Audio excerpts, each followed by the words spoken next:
और इस वक्त आपको एक खबर दे दें, सुशांत सिंह राजपूत के परिवार ने उनके करोड़ों चाहने वालों का आभार जताया है, उनका शुक्रिया किया है इस लड़ाई में परिवार का लगातार साथ देने के लिए। जी हां, यह माना जा रहा है कि लंबे समय से उनके चाहने वाले लगातार जो मांग कर रहे थे, जो दबाव बना रहे थे, उसी का नतीजा है आज सुप्रीम कोर्ट में पहले कदम पर कम से कम परिवार के पक्ष में फैसला आना। उनके परिवार ने बिहार में एफआईआर दर्ज कराई थी, मुंबई में एफआईआर दर्ज होने के बावजूद, और आज सुप्रीम कोर्ट ने बिहार की पुलिस की एफआईआर को सही माना है। इसके बाद करोड़ों फैंस को दिल से शुक्रिया अदा किया है सुशांत सिंह राजपूत के परिवार ने। अंजना कश्यप इस वक्त हमारे साथ हैं और जानकारी लेकर। अंजना, विस्तार से बताइए क्या कहा सुशांत के परिवार ने। सुशांत के परिवार ने आज सुप्रीम कोर्ट से सीबीआई जांच को हरी झंडी मिलने को प्रजातंत्र की ताकत से जोड़ा है। न सिर्फ उन्होंने तमाम मित्रों, मीडिया कर्मियों, जो सुशांत सिंह राजपूत के चाहने वाले थे, फैंस, हर किसी का धन्यवाद किया है। खास तौर पर जिक्र किया है बिहार के मुख्यमंत्री नीतीश कुमार का और कहा है जो बाधित न्याय थी उसको उन्होंने गति दी। इसके आगे बढ़कर वो कहते हैं और ये विश्वास भी जताते हैं कि आने वाले वक्त में जिन लोगों ने यह अपराध किया है उन्हें सजा मिलेगी। एक परिवार जिसने हमेशा ये कहा कि वो सामने आकर अपनी बातें नहीं कहना चाहता है, लेकिन जब उन पर कीचड़ उछाला गया तो उन्होंने जरूर आकर कई तमाम ऐसे वीडियोस के जरिए ये साबित किया कि उनका सुशांत उनके कितने करीब था। और आज जब ये पूरा का पूरा परिवार सुप्रीम कोर्ट में इस फैसले को देखा तो जाहिर तौर पर रोहित, उनके लिए एक ऐसी घड़ी थी जब उन्हें लगा कि न्याय प्रक्रिया ने उन्हें इंसाफ दिया है। ये पहला कदम वो मान रहे हैं, लेकिन इसी के साथ यही उनकी मांग थी कि 14 जून का सच सामने आए। उनकी ये मांग थी कि पिछले एक साल में जो कुछ हुआ है, जिसकी वजह से 35 से 36 साल के उनके प्यार पर ये एक साल अशांति का भारी पड़ गया, वो सच्चाई सामने आए। उनकी मांग ये थी कि एक निष्पक्ष जांच हो जिसमें उनकी शिकायत को कम से कम कंसिडर किया जाए। आज सुप्रीम कोर्ट ने जब हरी झंडी दे दी और मुंबई पुलिस की जांच पर यह कह दिया कि आप लोग जांच तो कर ही नहीं रहे थे, सिर्फ एक इंक्वायरी कर रहे थे, सीआरपीसी 174 के तहत पूछताछ कर रहे थे, तो परिवार को लगता है जैसे अब उनके लिए न्याय की जो प्रक्रिया है उसमें बहुत बड़ी गति मिली है। और इसीलिए तहे दिल के साथ वो तमाम देशवासियों को जो उनके साथ जुड़े रहे उन सभी का धन्यवाद कर रहे हैं लिखित संदेश के जरिए। अंजना, जो परिवार के ऊपर तमाम तरह के आरोप लगे, कीचड़ उछालने की कोशिश हुई, जिसका आपने अभी इशारे में जिक्र भी किया, उस तमाम परिस्थिति के बावजूद ये बड़ी बात है कि आज भी परिवार खुद सामने नहीं आ रहा है। कोई सदस्य टीवी पर बैठकर इंटरव्यू नहीं दे रहा है, केवल लिखित एक बयान जारी करके लोगों का धन्यवाद अदा किया कि आप इस लड़ाई में हमारे साथ रहे। बिल्कुल, और जब उनसे इस बारे में बातचीत भी हुई, एक मीडिया कर्मी के तौर पर आप उनसे रिक्वेस्ट करते हैं कि आप सामने आइए, तो बार बार वो यही कहते रहे कि हमारे लिए ये अभी भी ऐसा वक्त है जब हम बात करते करते अपने आंसुओं को रोक नहीं पाते हैं, क्योंकि उनके लिए अभी भी उनकी बहनों ने सीधा मुझे बताया कि अभी भी लगता है कि कहीं से भागता हुआ सुशांत आ जाएगा और गले में हाथ डाल देगा। उनकी बहनें बात करते करते रो पड़ती हैं। उनके लिए इस पूरे मामले में क्लोजर नहीं हो रहा था, और जब व्हाट्सएप मैसेजेस लीक होने लगे, जब वीडियो के जरिए ये आरोप लगाया गया कि परिवार से अनबन थी, तब उन्होंने कुछ वीडियो सामने किए सिर्फ ये बताने के लिए कि 21 जनवरी को हमारा भाई मुंबई से पंचकुला आया था गाड़ी से हमारे साथ बर्थडे मनाने। हर जगह वो मस्ती करता था, एक अलग मिजाज का इंसान था। तो फिर जो लोग सीबीआई जांच की मांग कर रहे हैं गृह मंत्री को टैग करके, अगर वो शक के दायरे में है तो पिता ने ये सोचा कि हम एफआईआर दर्ज कराएं, और जिस पुलिस पर उन्हें भरोसा था उन्होंने अपनी पूरी जिंदगी वहीं गुजारी है। और सुशांत ने भी बॉलीवुड जाने से पहले 10 साल के पहले उन्होंने वहीं पर अपनी जिंदगी गुजारी थी। उन्होंने वहां पर इंसाफ की एक उनको किरण दिखी, वहां पर उन्होंने एफआईआर कराई और उसके बाद से केस को परस्यू कर रहे थे। वो सिर्फ चाहते हैं एक निष्पक्ष जांच हो, उनके आरोप पर जो भी सच आना है वो सामने आए। लेकिन अगर परिस्थितियां ऐसी बना दी गई थी कि परिवार ही उनसे खुलकर बातचीत नहीं कर पा रहा था, तो ये ऐसी बातें हैं जो ताउम्र उनको कचोटती रहती, और इसीलिए एक जांच की वो मांग कर रहे थे। अपना शक जाहिर किया एफआईआर के जरिए, अब जांच करें। वो इस मैसेज में भी लिखते हैं कि देश की सर्वोच्च जो जांच एजेंसी है, अब जांच का जिम्मा उनके हाथ है, उनके जरिए हमें सच जाना है। हर दूसरी लाइन उनकी होती है, हमें सिर्फ सच जानना है।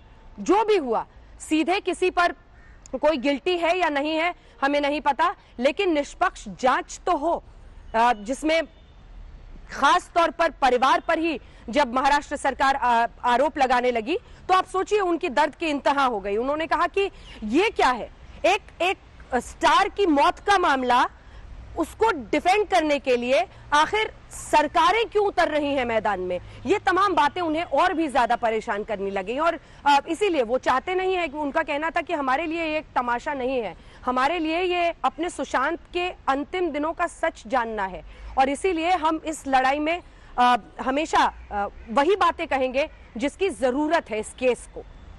दो चीजें, एक वो बार बार ये कह रहे हैं कि उन्हें केवल सच जानना है, जो आपने अभी अभी कहा।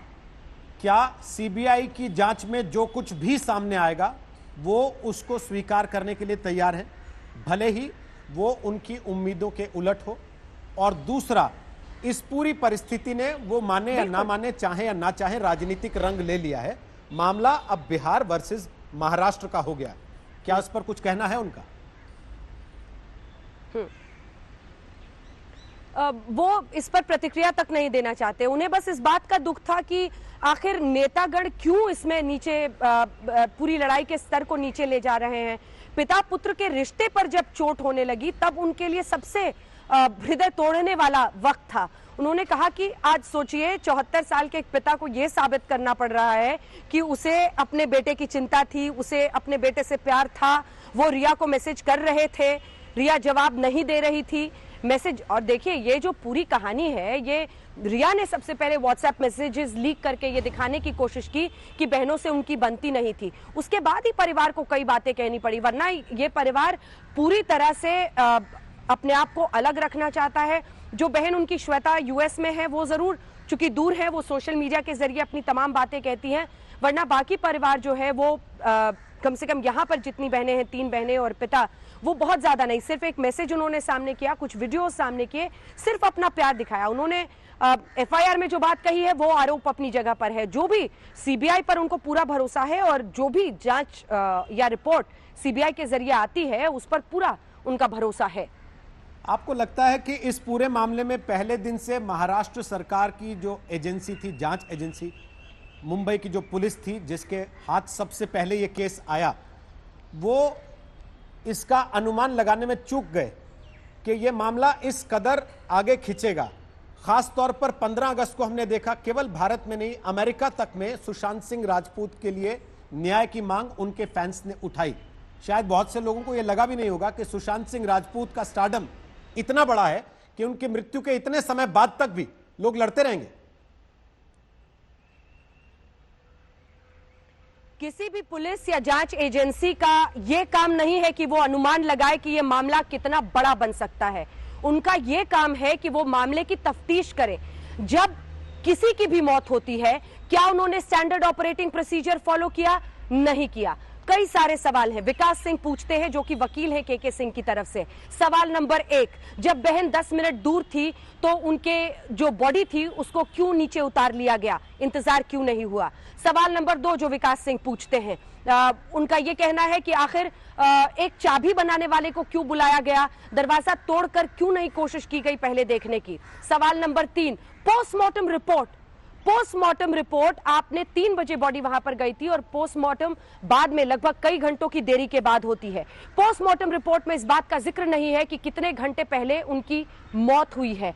ये तमाम सवाल थे। जो मोबाइल है, देखिए मोबाइल आज के इन्वेस्टिगेशन में सबसे महत्वपूर्ण चीज माना जाता है। उस मोबाइल के जरिए, जिसके जरिए तमाम बातें होती हैं, तमाम सबूत इकट्ठा हो सकते हैं ऐसे मामले में, वो अपने फोरेंसिक के लिए कई दिनों की देरी के बाद भेजा।